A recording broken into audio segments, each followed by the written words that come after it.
whatever we want, pretty much, which is great. And I will defend everyone's right to say whatever they want with my life. As long as you don't cause harm to others. It's my kid. That's it. So please donate if you can. This is not fun on the radio. Any kind of currency is good, including crypto. Hey, gold and silver if you have it, right? Hey, come on, there must be some parasites listening to this just to keep tabs on what's going on. Today is the 8th. Yeah, the 8th of April, 2025. The year is rushing by. Very fast indeed. We'll talk about where we are. Today, what's been happening. I still am battling pneumonia, so I do apologize for any coughing that might occur. Yes, I do have pneumonia. I'm on my second round of antibiotics as of tomorrow. It's fun. You can catch the cave on the air, on the line all the time, and on your smart device. That's right. So grab an app to listen anywhere or listen at home on a Grace Tabletop Digital Radio. Another good reason to donate, of course, is the fact that the archives are free. So you can come in there and listen to whatever you like, anytime. And you can, obviously download the content to your machine. Before we broadcasting at you in anger, as we do every day, well, every other day. In fact, it is every other day, Dave. Did you know that? It's every other day. We would like to acknowledge the traditional custodians of the land from which we broadcast. And for Mr. Narara, it is the Dark and Chung. Very good. And for Mr. Pamelway, it is, of course, the Darak people. And we'd like to pay our respects to elders, past, present, and future. No comment. It's all good. It's not that bad. It's a lot of coughing though, and the coughing used to wake me up in my sleep. But thanks for your sentiments. Much appreciated. So you will hear some coughing, and the coughing will be intermittent and a lot, so I can't always hit the button. I do apologize, like I said. I tell you what though, I'm not 100%, but I'm pretty good. So the pneumonia is not really knocking me about or anything like that. Not too badly. It's just a matter of you're running out of breath once in a while a little bit, and having the cough a little bit. But that's all getting better. What is taking my breath away? See what I did there, Dave? What is taking my breath away? Is the latest thing. I'll talk about the latest thing, and I want to know what you think about it. And then I want to go through some of the things that were said and some of the things that actually happened.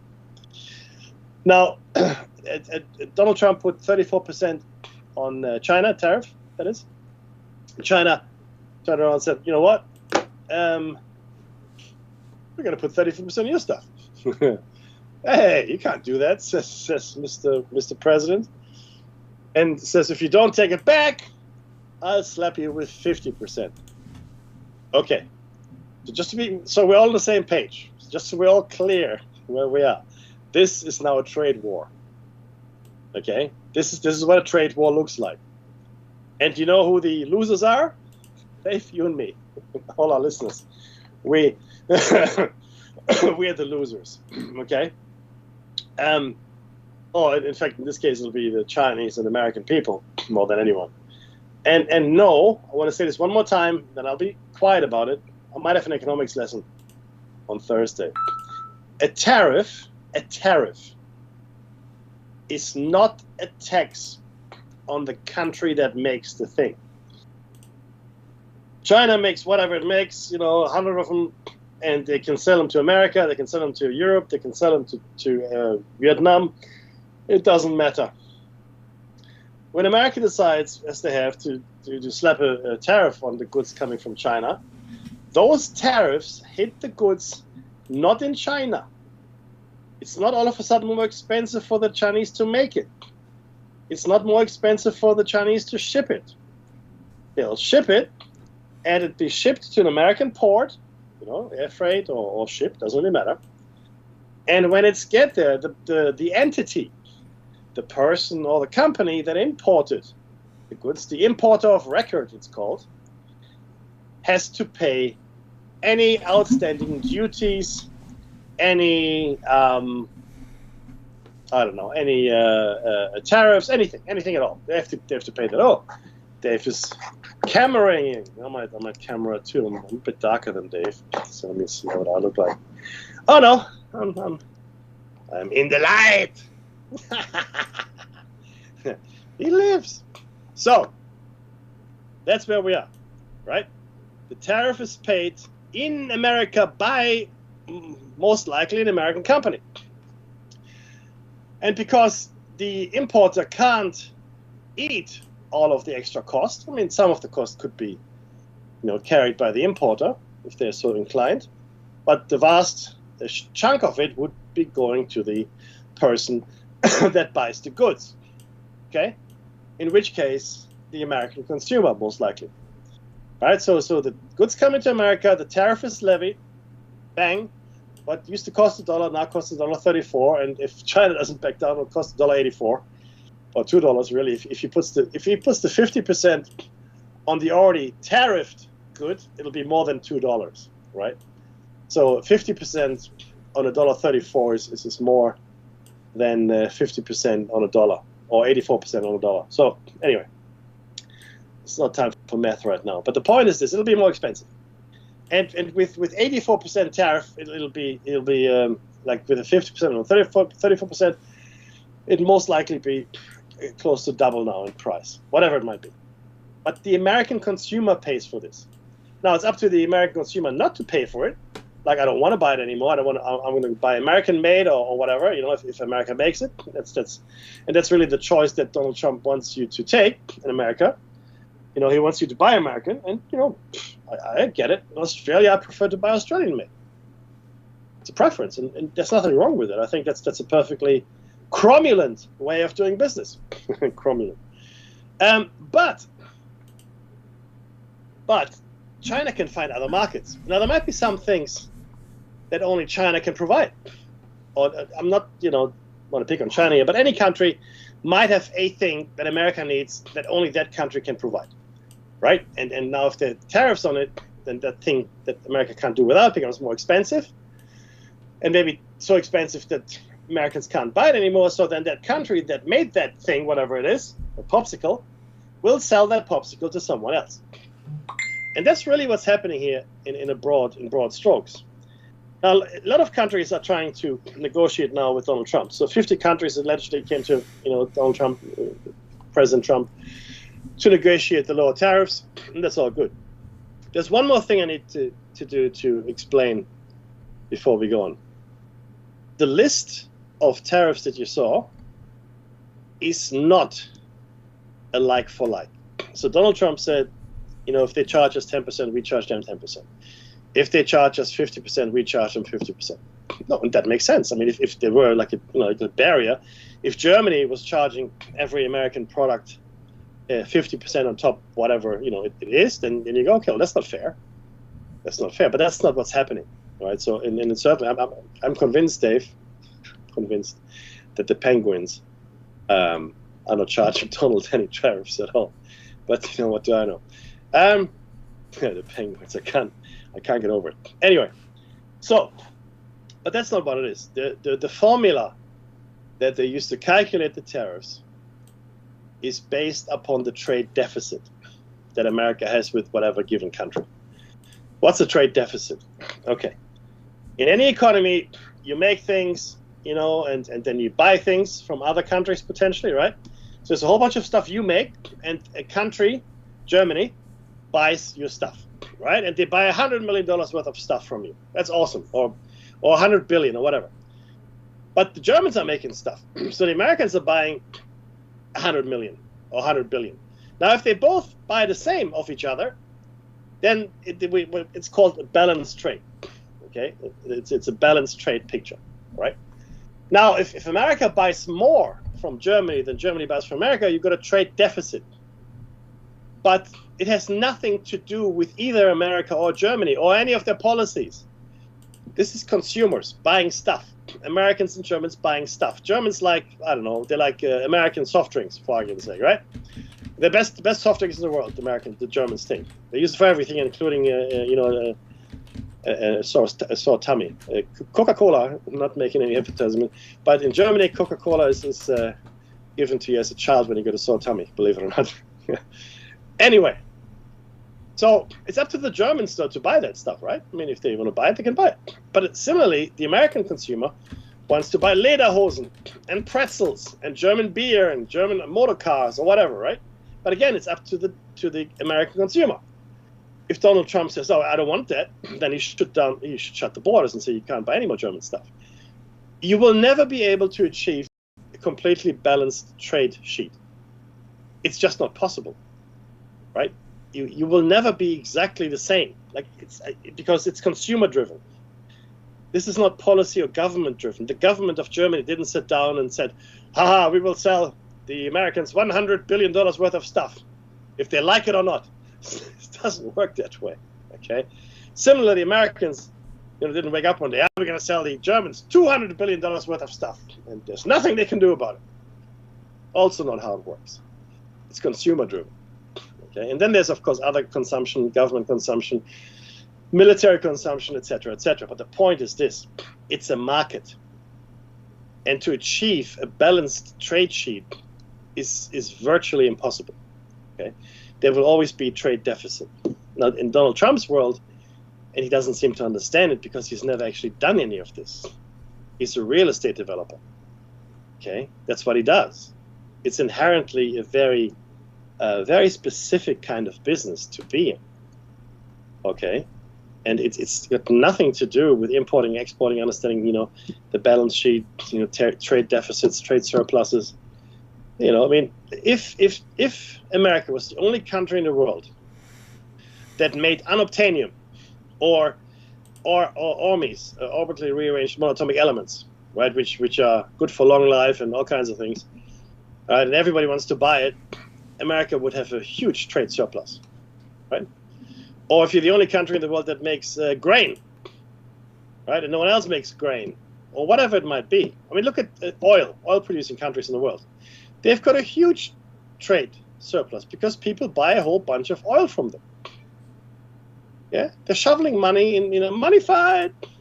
That's how it is, right? So let's understand what we're talking about here. Let's understand the economics of it, and then, because you need to understand it, because it's going to come and bite us real hard. I've already lost about $30,000 of my super just today.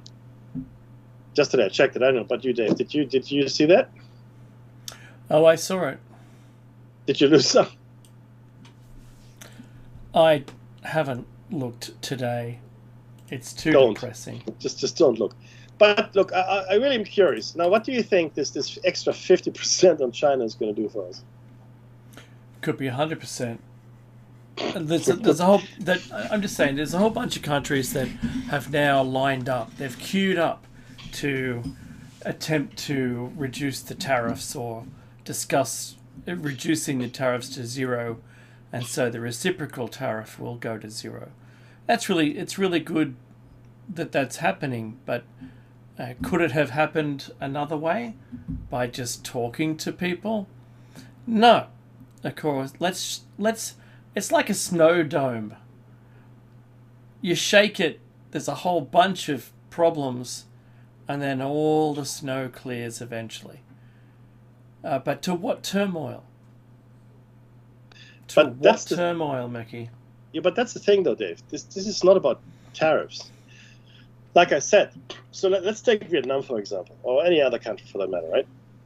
A lot of these countries don't levy tariffs against American goods. What Donald Trump is looking at is the trade deficit. And the trade deficit has nothing to do with the tariffs at all. It's just what Americans like to buy, or Germans like to buy, or Vietnamese like to buy, right? Now, if Donald Trump says, "Oh, we shouldn't buy anything from anyone," then he should shut his borders and go, "No, this market is closed now." But you understand, one has nothing to do with the other. The trade deficit, which is what he's bemoaning, right, has nothing to do with the tariffs he's applying. The tariffs have no basis in reality, which is a problem. In fact, a lot of countries have fairly low tariffs against America, right? Like I said before, there's a territory in the Antarctic populated by penguins, which is now facing a 10% tariff. Now, there's a trade deficit with that because the penguins are not buying anything from America, okay? But maybe the Americans are, getting some stuff from the penguins. I don't know, but it doesn't make any sense. It's like someone took a list of countries and territories and said, okay, these are all the places in the world. We just apply 10% to all of them. Okay, tick in the box. Now we're going to look at the countries that we actually trade with, and we look at the balance of trade there, the balance sheet. What's the trade deficit? And like I explained on Sunday, the balance, the trade deficit with Reunion is very high because Reunion buys a lot less from America than America buys from Reunion. This is in the millions of dollars of value, though, not billions. And yet, Reunion is now enjoying a 73% tariff. 73%. But Reunion has no tariffs against America at all. None. Okay? And the funny thing is Russia has no tariffs leveled against them at all. Russia is the one country that is not on the list. They're not on the list. Full stop. They're not there. There's no tariff against Russia. And you know what how I feel about that. But do you know what I mean, Dave? This is the problem here. Yeah, it is. Did you know that any tariffs that I'm using the word tariff because I have a list of tariffs on the screen, and the tariffs that set above the 10% baseline come into effect. They've come into effect. However, the ones that are below 10% won't. Also, Canada or Mexico don't appear on the list because they will not be subject to reciprocal tariffs. They have their own special tariffs that have been set. That's right. So, look, it's really interesting. What's the island name in the Antarctica? Is it the Arctic Circle or Antarctica? No, it's the Antarctic, because they're penguins. Well, what is it? Do you know what the name is? I've got to look at the list again. Hang on a second. Let me see. Because I'm looking at the list and I can't see it. Oh no, it's there. It's there. I can't remember the name of it.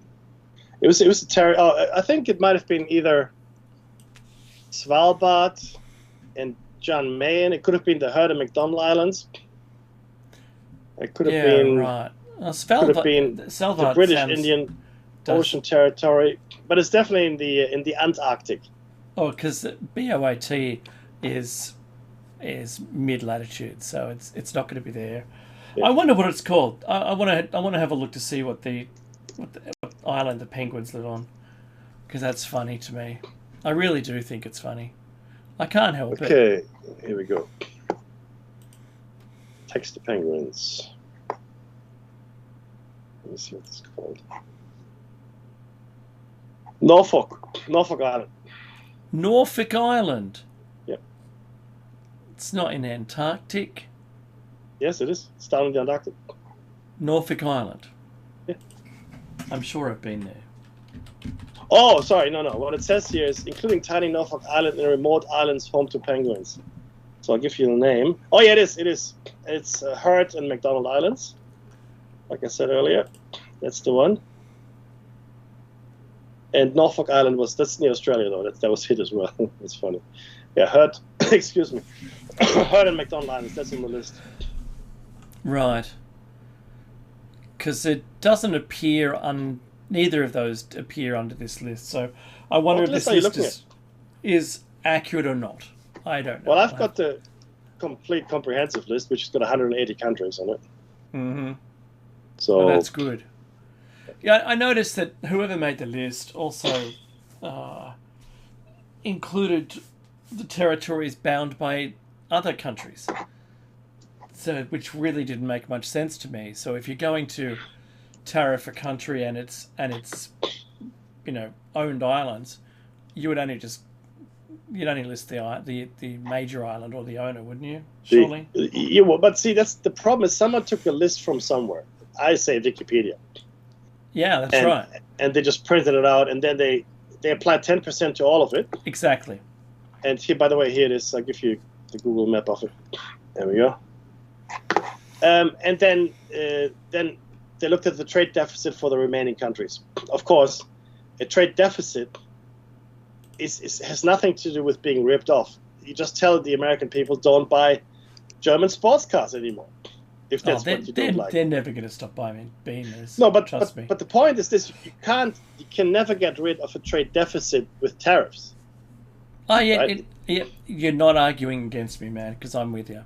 All right. Yeah, no, but there are people out there in the world that are still pressing the point, and it hurts my brain when I listen to them. And look, I did study economics, yes, I did, but you don't have to study economics to understand it, right? You really don't. If you type that into Google, it'll give you the island. The island is completely ice. It's completely ice, and it's about. So there was another discussion going on. It's about 100 miles off the Antarctic. Oh, really? Yeah, cool. So there was another discussion going on in our politics today.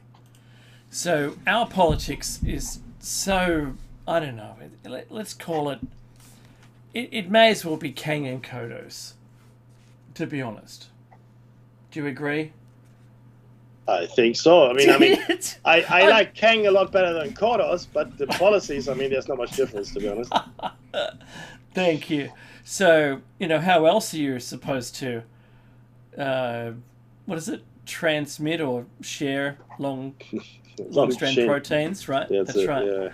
Yeah. So, I'm looking at our politics and our politics just for a minute. If you think the US politics are insane, hey, move to Australia. Go on, I dare you. I dare you not to complain about ours. They've really gone mad. So we have the person who's in power.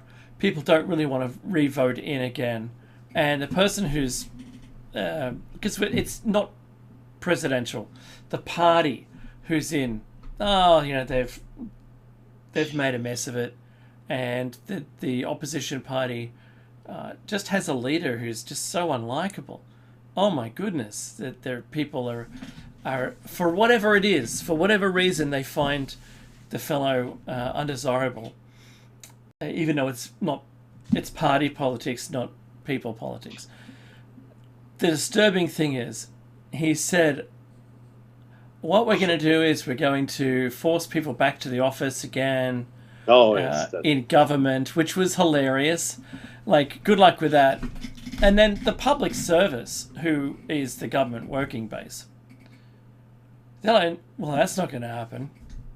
And then the female component of the public service said, well, that's discrimination. And they pulled a discrimination card, like on a soccer field, they pulled up the yellow card. And so we had to back out of that one. Now, that to me is a page out of Yes, Prime Minister, because Jim Hacker going in the TV show from was it the 70s, right? He says 70s. Yeah, he says, the government's bloated. We need to get rid of a whole bunch of it. And Humphrey said, well, you just can't do that. It's never going to happen. You're never going to get the past, and that's the end of that. And he goes, oh, no, I really want to do it. And then the next thing, he's back down out of it because he realizes that the voting base of the government is so large that he would lose the next election should he have made that choice. So the same thing's now happening here with Dutton, with that voting base is so powerful that there's no chance. So I saw him, was it yesterday or whatever? I saw him on the TV trying to answer the questions, and he said it was always the plan to not do it, right? It was. Really? Yeah. So because he goes, we're going to do this, we're going to do that, we're going to do this, and then suddenly he's not doing that, this or that. It's very funny. It's because he says he was going to get rid of 40,000 public servants, right? That's what he said. Mm-hmm. Very quickly. And now he says, oh, no. It's going to be natural attrition over 5 years. That was always the plan. No, it wasn't. That's not what you said at all. I mean, what? So he was going in really hard because of the popularity he was seeing in the US with Doge, getting rid of the people, and then, calling people back to the office. And, him in his mind or his team, where it tested well, went, oh, that's a really good idea. We should run with that. Yeah, look at the popularity in the US. Yeah, that makes sense. And then as soon as he said it, it's like the stock market. His popularity declined so significantly that he had to back out of it unwillingly. Did you watch the debate? I think the debate was on today, right? Yeah, it's actually currently on. Okay, I haven't. Okay, I'm curious to see how that goes, but I think he sunk himself. I mean, the thing is this: there has not been a bigger flip flop that I remember in Australian politics, or bigger, backtrack, whatever you want to call it, that I can think of. And it's okay to have a position, Dave, as you know. It's okay to have a position. I mean, Donald Trump's position, as controversial it is, it's his position. He's sticking with it. And to be honest with you, I applaud his steadfastness. Right? I would now be troubled with doubt, but that's okay. But whereas here in Australia, politicians seem to flip-flop a lot more. They make policy on air. On air. Yeah, that's right. Oh, so it didn't test well. No, I'm against it now. I've always been against it. It's a terrible thing to do. We should never have done this thing. I don't know. I've hired everybody who told me to do it. There was a great TV show where all of the policy writers were watching the interview and writing the policy as the guy was speaking on the TV. That's right. Which is tremendous. And then they'd rush to get it into Parliament. And that was his little 5-minute, doorstep interview. It's gold. But I know. But yeah, so you lose a lot of credibility. Like if you've got an opinion in a position, that's good. But that's right. And look, yes, it is unpopular, but let's just take a step back for Mr. Dutton here, right?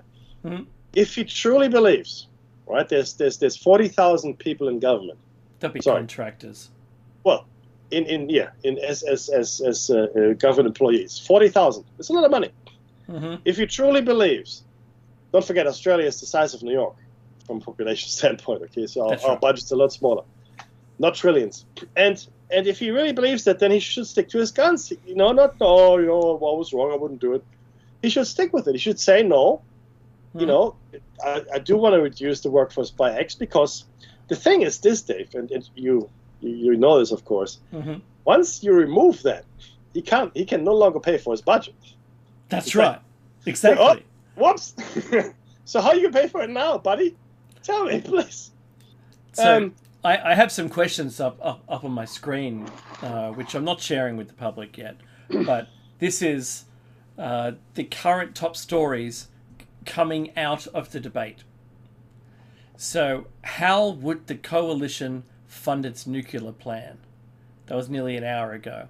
And then 43 minutes ago, next question, how will PM Dutton tackle cost of visiting a GP, Cost of visiting a GP. So you know that our Medicare system here, which is a free, like NHS in Britain, we are all the working people, mind you, that's you, Mackie, not me, at the moment.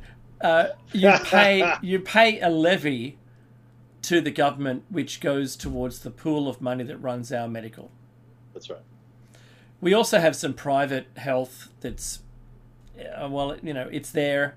It was tried to be implemented because of the amount of money that was going down the toilet with our Medicare system, but it needs to be increased. The levy absolutely needs to be increased. The amount of attention that you get when you go to a hospital in emergency is very low. You're triaged basically just to stay there until, there's a shift change. It's really awful. So how will PM Dutton tackle the cost of visiting a GP? You've got to increase, but no one wants to hear those words. We're going to increase Medicare.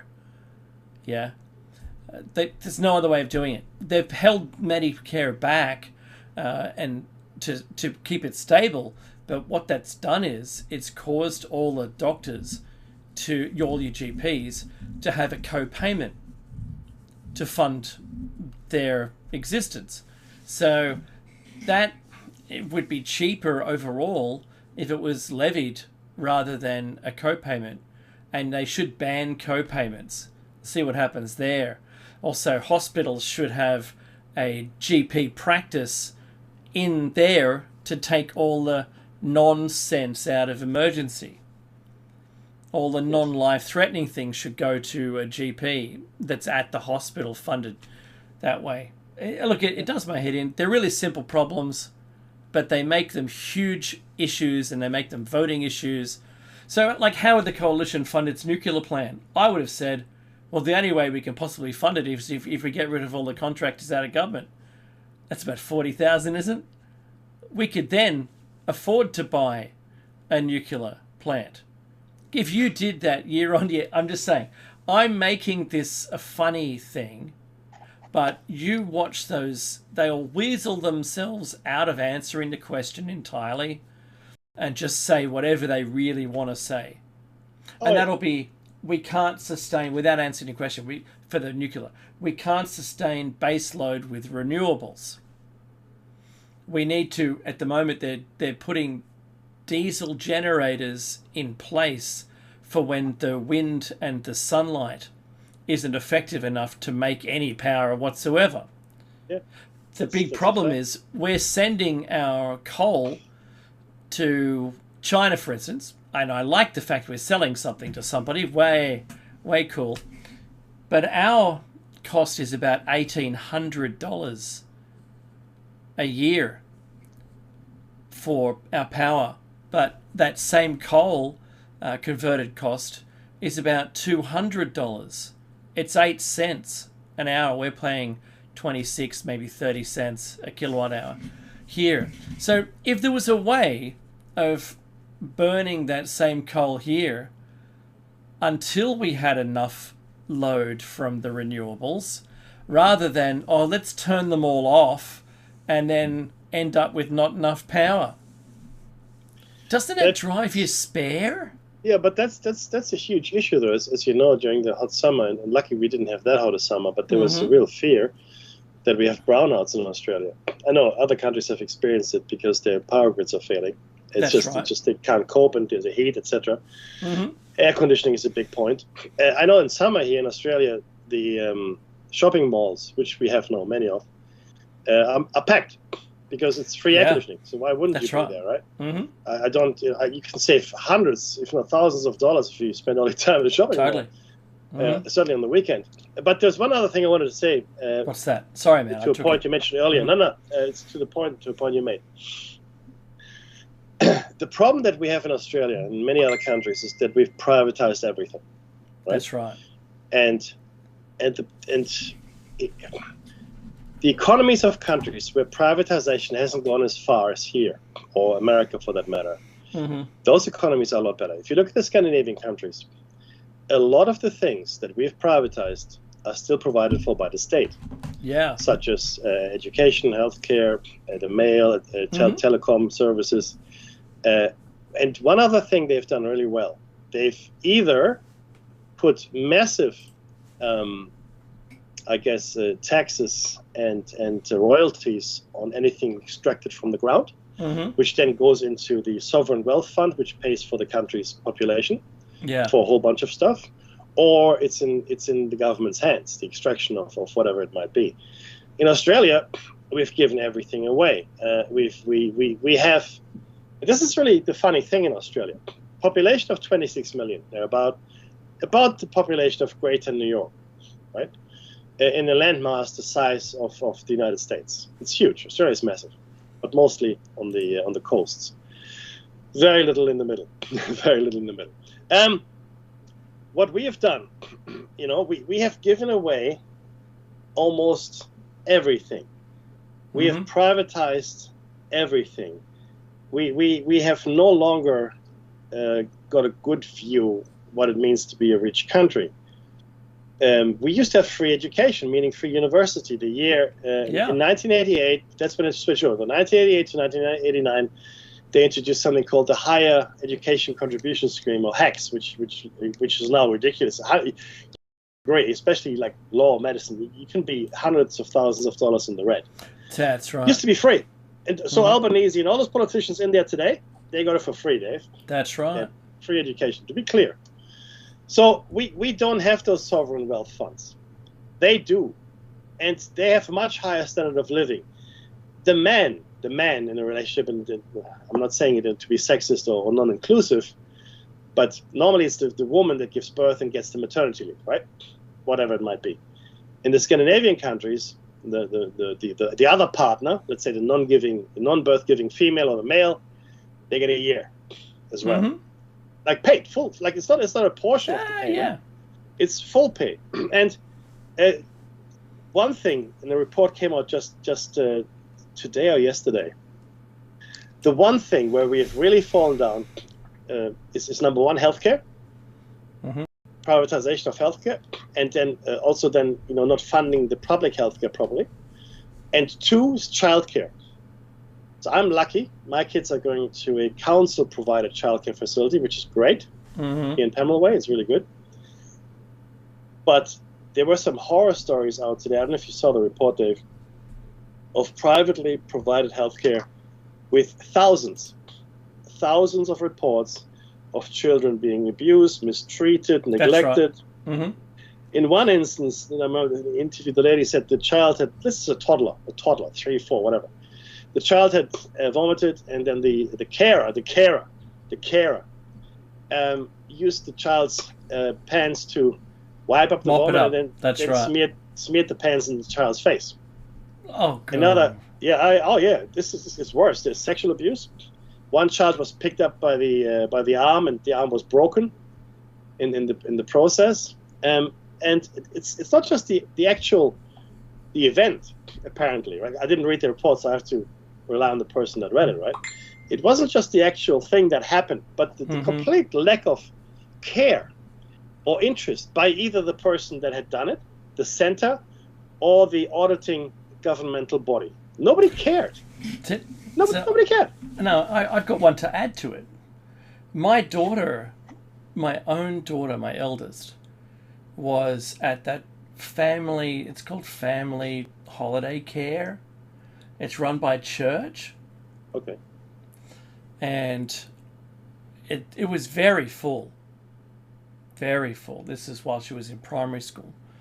And she was playing on the equipment in the morning, and she put her arm over the bar and was hanging, and then she held her other arm, and she actually snapped her bone in her arm across the growth plate, right?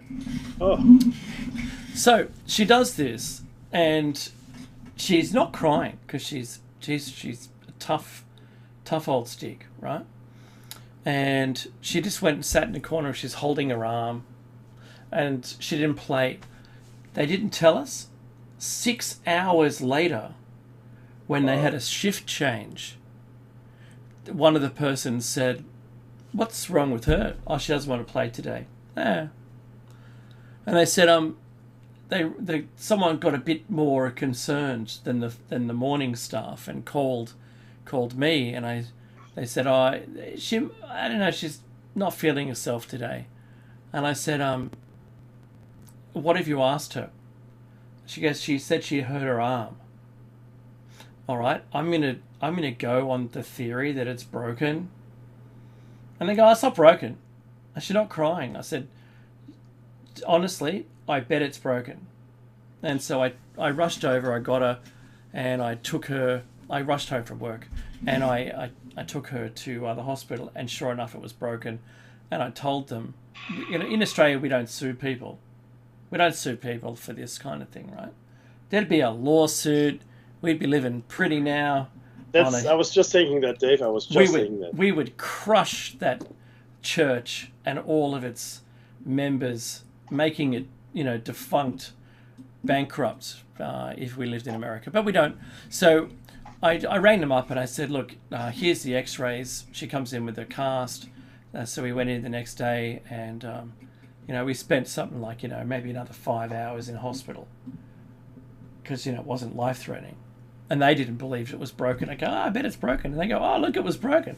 So it was, for me, it was glory to be right, but then I realized just how negligent they were for 6 hours of negligence in. You sign your kids into their care. Yeah. Good grief. I know. What? And look, And I know we're not the only ones. And when I didn't read the whole report. I heard someone talking about the report, and it honestly frightens me that a country like ours has any of this. You know, let alone all of the other things that I would imagine. Like, there's always going to be sexual abuse. It's lucky that no one died. Remember in the olden days that the homes and the churches had graveyards of the people that they'd killed. Do you know? And I'm putting the warning screen up because they were dismantling an old church and they found, you know, some burials without tombstones, and they found they had mass burials. And they'd been a children's home or they'd been a psychiatric facility, and no one ever said anything. Back in the olden days, you parked your let's say, high needs children into some facility and never visited them again. Yeah. Oh yeah. It's like, oh no. In fact, some countries still do it. It didn't suit the family's requirements. Yeah. Yeah. I mean, the Nazis took it to the next level and just euthanized a whole lot of them, you know. Yeah. And again, this is I mean, see the church. I don't know. I don't want to bash anybody, right? No, but we should do it. We should do a show, and just talk about the numbers, right? And then what actually happened. Maybe we'll do that. Maybe we'll do something like that. Yeah. That'll definitely get us disbarred from everything. So let's just do that. I don't. No, but the thing is this. I'm not going to pander. I will tell people exactly what the actual. I will tell them the facts. Here are the facts. This is the truth. Right, I'm not going to spin it for you. I know you don't either, right? But this is what it is. You can take it or leave it, do whatever you want to do with it, and continue living the way you do as well. That's fine. But understand that this is reality, and that's the way I'm bringing up my kids too. I don't care what they believe one day or what they're going to do or how they're going to do it. I really don't. As long as they're happy and they do their own thing, that's all goodness. But I want them to understand the reality. Right, not the make-believe world that we fed every day by corporate media, and in order to do that, you have to think. Thinking is hard. It's painful. It's not fun. How's it fun? It's just just take it. Let's take it. Someone take it, please. I want to take it. There's so many bad results when you do some thinking. Oh no, really? Is the world really that bad? Oh yeah, yeah. No one told me there'd be side effects. What? Hang on, I'm putting the warning screen back up again.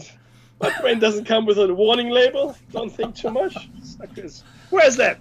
It's tattooed on the inside of your eye, of your eyelids. Just inside of the eyelid. That's when they've got you. Is when they've been able to do that while you're asleep. I know, right? That's what happens. Tune in on Sunday for that, everybody. It'll be fun. What? See, that's why I continually say I love the leader, Becky. I don't want any more problems. Yeah, look, I believe now at this point, we have no choice but to establish some kind of AI-dominated governance protocol. Let's see what happens with that. That's because I love the AI. Yeah. Because people have proven to be unreliable, Dave. Unreliable. Not infallible. No. They're fallible.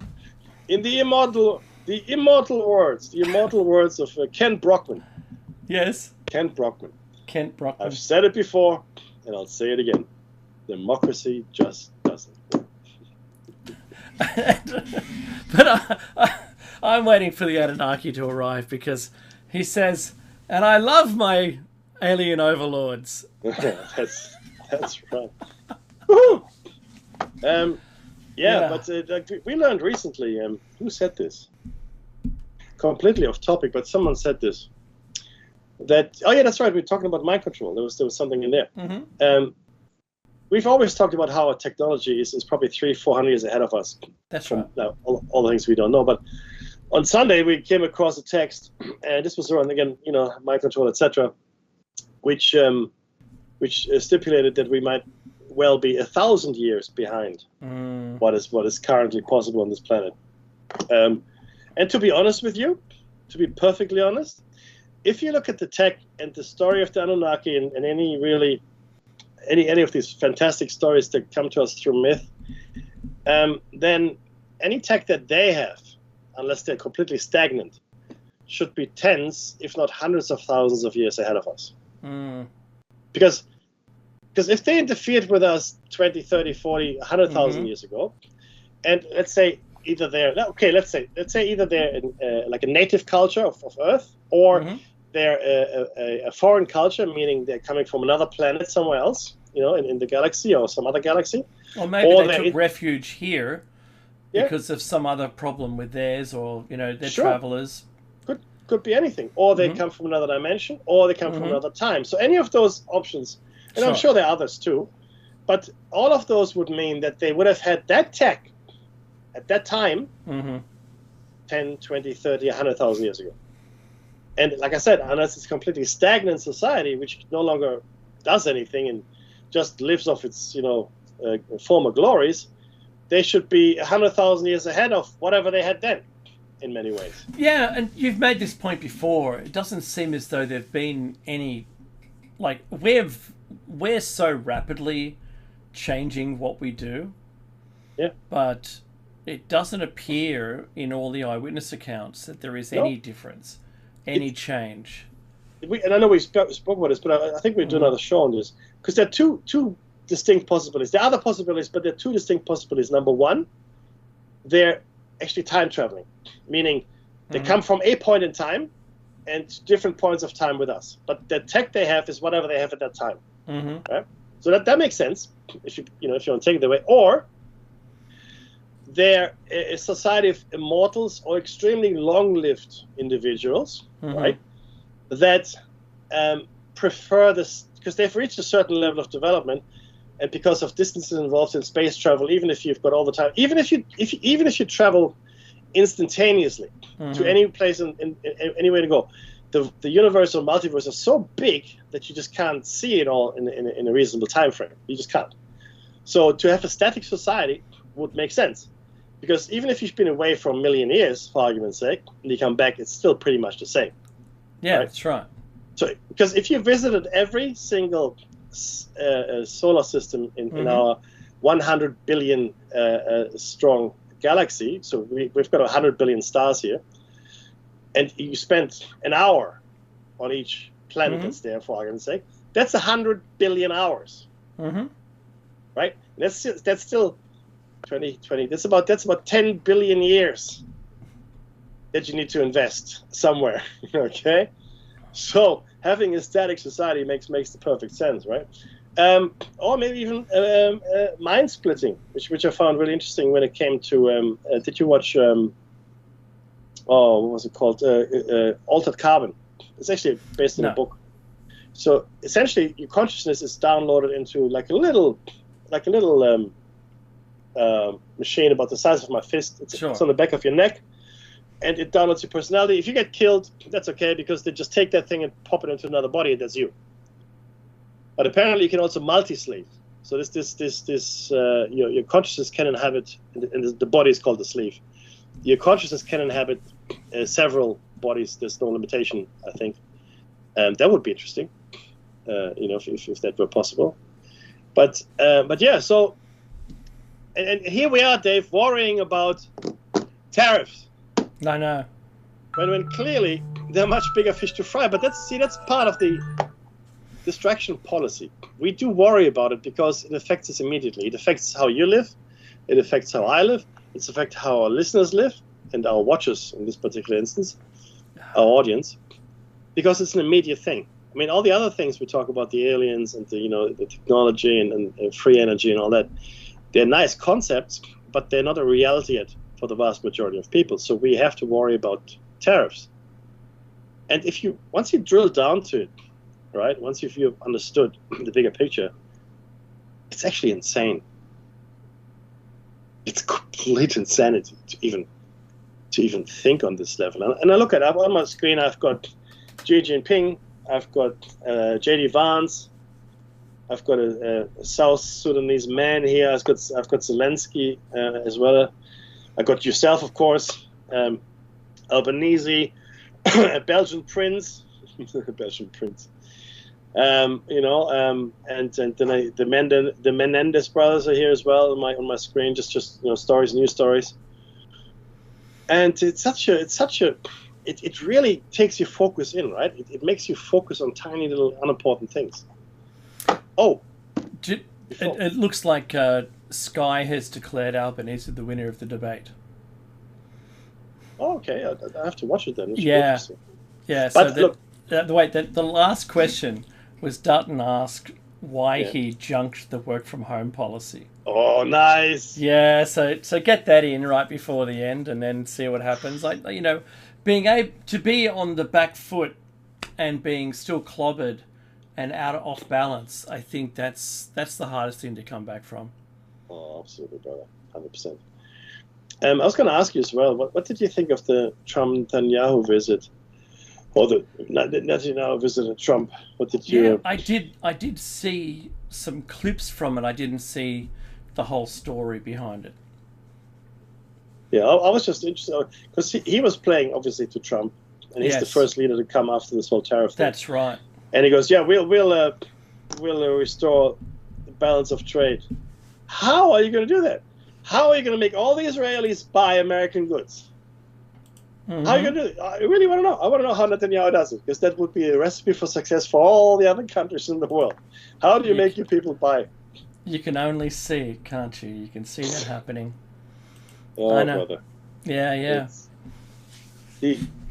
See, I grew up with the great debates that came out of World War II in Germany. In the 40s and 50s, there were some great statesmen, some great politicians that led Germany back, I guess, into the fold of civilized nations, right? Adenauer was there, Honecker, and a whole bunch of other people, Genscher, Brandt, Kohl. These names mean nothing to you, and that's okay. But the point is, I had a certain expectation of politicians, I had a certain expectations of people in power, which was true when I was a child. It was true. Even later, I mean, even people like Jimmy Carter, right? Even other politicians from across the world, where you go, okay, I mean, there's a story here. Moshe Dayan, right, with his eye missing. He was a soldier that fought for the Israelis and such. I mean, these people that came out of World War II, Eisenhower is a good example. They were like proper politicians, proper statespeople, proper human beings, right? I'm not saying they weren't flawed. I'm sure they had some issues, right? But the point is, the way they conducted themselves and the way they led their people and their countries was exemplary. Now, they didn't all agree, and they all fought with each other, sure enough, but what they did with a certain level of integrity. And I look around now, Dave, I don't see it. No, I don't see it either. I see none of the careful diplomacy, the measured words used, how to carry themselves. I see none of that. What I see are people who are, and not all of them, but people who are attempting only to get a message across, and they're not clear on what the message really is. Is there a message? Because McFly. So all I see are people who are attempting not to answer a question. Yes, sir. And not to say anything. Yes. Because that's the say. You're 100%. That's how they got there, by not answering any questions. The art of being circumspect and vague is the most highly prized, the single most highly prized characteristic of a modern politician. Not answering the question, right? And still smiling and kissing the baby, and even shaking the hand of a guy that doesn't want to shake your hand. Remember that's that? Right. It's not for marketing. It's not even for marketing. I don't want to shake your hand. No, you do. I couldn't believe it. I go, wow, really? What a muppet! But but it is. You're right. It's the art of not answering a question.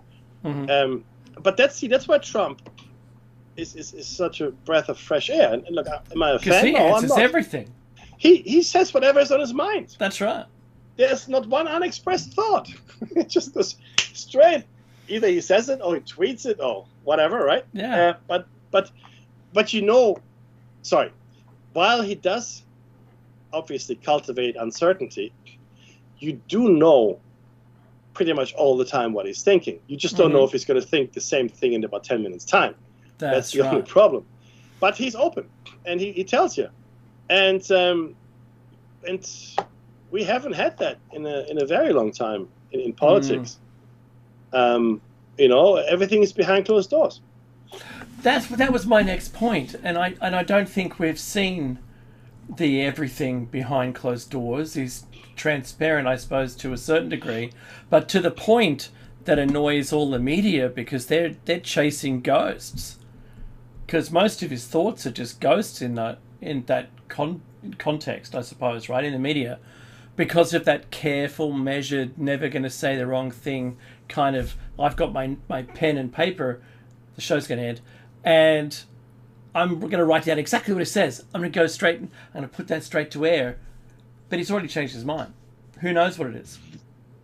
100%. Don't tell me that's the music. It is. Hey, everybody. Thank you so much, especially in the chat room, for listening. If you can make it to the chat room, please do. This has been Plato's Cave. Don't go anywhere. Something else is going to come up, I'm sure. But in the meantime, Dave. Be safe. That's what we will tell you.